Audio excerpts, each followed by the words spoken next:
واعتصموا بحبل الله جميعا ولا تفرقوا. مطابق دلیل نہیں دیتے ہیں ہمارے اہل حدیث حضرات، دوسرے کوئی بھی، وہ جب اپنا اصول پیش کرتے ہیں کیا ان کے اصول کے مطابق وہ دلیل نہیں دیتے ہیں. دلیل دونوں کے پاس ہوتی ہے، اور اختلاف تو ہوتا ہی وہاں پر ہے جہاں پر دو دلیلیں آ جائے. مثلا آپ کو میں ایک تھوڑا سا جو ہے وہ سمجھانے کی کوشش کروں. دیکھیں ایک مسئلہ ہوتا ہے، مسائل میں جو ہے وہ دو قسمیں ہوتی ہے، منصوص اور غیر منصوص. تھوڑا سا اس کو آپ سمجھنا ہے، جو ہے وہ تھوڑی گاڑی اردو ہو رہی ہے. منصوص اور غیر منصوص، یہ پھر لمبا ہو جائے گا، پھر آپ کو میں کبھی سمجھاؤں گا منصوص کیا تو میں اس کے دلائل بھی دوں گا. اور منصوص جو ہے جو نص قطعی سے ثابت ہو، اس میں بھی پھر دو چیزیں ہوتی ہے. اس میں ہوتا ہے کہ متعارضہ اور غیر متعارضہ. اور متعارضہ میں تو پھر اس کی بھی دو قسمیں ہوتی ہے کہ معلوم تقدیم و تاخیر اور غیر معلوم تقدیم و تاخیر. اور غیر معلوم تقدیم و تاخیر میں جو ہے اس کی بھی پھر دو قسمیں ہوتی ہیں، اجماعی اور غیر اجماعی. اور پھر جو غیر اجماعی ہوتا ہے اس میں بھی پھر دو قسمیں ہوتی ہیں، مفتہ بھی قول اور غیر مفتہ بھی قول. اب اس پر آپ کو یہاں پر ایک بات کہہ دوں میں کہ رمضان المبارک کا مہینہ چل رہا ہے، تو کیا نوافل کے اندر دیکھ کر قرآن پڑھنا جائز ہے؟ ہاں جائز ہے، البتہ ہمارے امام ابو حنیفہ علیہ فقہ حنفی میں مفتہ بھی قول نہیں ہے، اس پر فتویٰ نہیں ہے.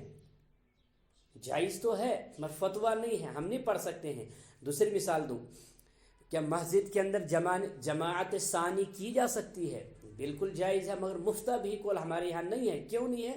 وہ دوسرا مسئلہ ہے کیوں نہیں ہے. دیکھیں اب ان دونوں جو میں نے آپ کے سامنے اب دو مسئلے بتا ہی دیے، ان کو تھوڑا سا آپ کے سامنے رکھتا ہوں. جماعت ثانی مسجد کے اندر مفتہ بھی قول کیوں نہیں ہے اگر جائز ہے؟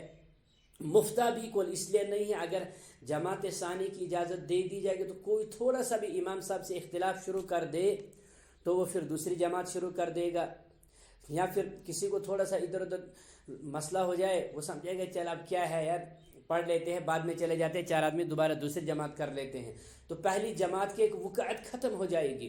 لہذا مفتہ بھی قول یہی ہے کہ دوسری جماعت مسجد کے اندر نہیں کی جا سکتی.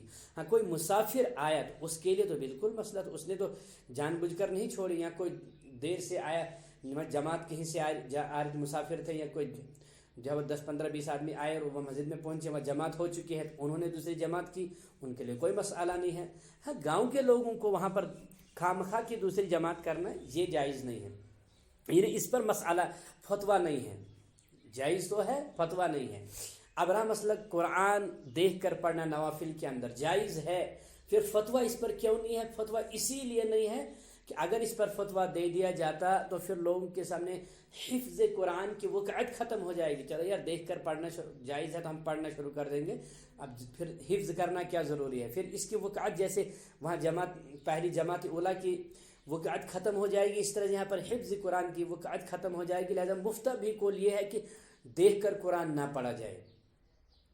آئی سمجھ؟ تو بس یہی ہمیں سمجھنا ہے کہ ہم مفتہ بھی قول میں مقلد کسی کے ہوتے ہیں، اور یعنی اختلاف مسئلہ میں ہوتا ہے. جب اختلاف کسی چیز میں ہو جائے وہاں پر کم از کم 2 احادیث آئیں گی پھر ہی اختلاف ہوگا. نمازیں کتنی پڑھنی ہے جی؟ 5 پڑھنی. اس میں کبھی اختلاف ہوا؟ کیوں نہیں ہوا؟ کیونکہ یہ نہیں ہے کہ ایک حدیث میں 5 اور ایک میں 7 ہیں. 7 نمازیں فرض ہے جی، 5 نمازیں فرض ہے. اب اختلاف نہیں بھائی، جتنی ہے ایک ہی حدیث ہے، 100 حدیثیں ہیں، ایک ہی مسئلہ ہے کیا ہے جی 5 نمازیں فرض ہے دن میں، چاہے ایک حدیث ہے یا 100 حدیث ہے، اس میں اختلاف نہیں ہو سکتا ہے. لہٰذا یہ آپ کے سامنے میں بات کر رہا تھا کہ ہمیں اس بات میں بھی سمجھنا ہے کہ اختلافی مسائل میں جو اصولی اختلاف ہوتا ہے یہ حق اور باطل کا اختلاف نہیں ہے، یہ ثواب اور خطا کا اختلاف ہے. ہم کہتے ہیں کہ ہم اس میں ثواب میں ہیں اور دوسرا خطا میں ہے. ہاں ہمیں بھی جو ہے ہمارے اس مسئلے میں بھی، کیونکہ اجتہادی مسئلہ ہے، اس میں خطا کا احتمال ہے، اور دوسرے کے یہاں ان کا یہاں بھی جو ہے وہ ثواب کا احتمال ہے.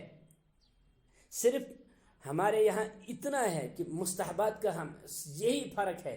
کوئی یہ سمجھے کہ بھائی جو رفع الدین کے بغیر نماز نہیں ہوتی، یا جو رفع الدین کرتے ہیں ان کی نماز نہیں ہوتی، زور سے آمین کرنے سے نماز نہیں ہوتی، آہستہ آمین کرنے سے نماز نہیں ہوتی، ایسا کوئی مسئلہ کسی ائمہ نے ایسا نہیں بولا ہے. بس انہوں نے بولا ہے کہ بہتر کرنا ہے، دوسرے کا بہتر نہ کرنا ہے. کسی نے کہا بہتر ہے رفع الدین کرنا، کسی نے کہا بہتر ہے کہ رفع الدین نہ کیا جائے. بس یہ اختلاف ہمارے یہاں ہے.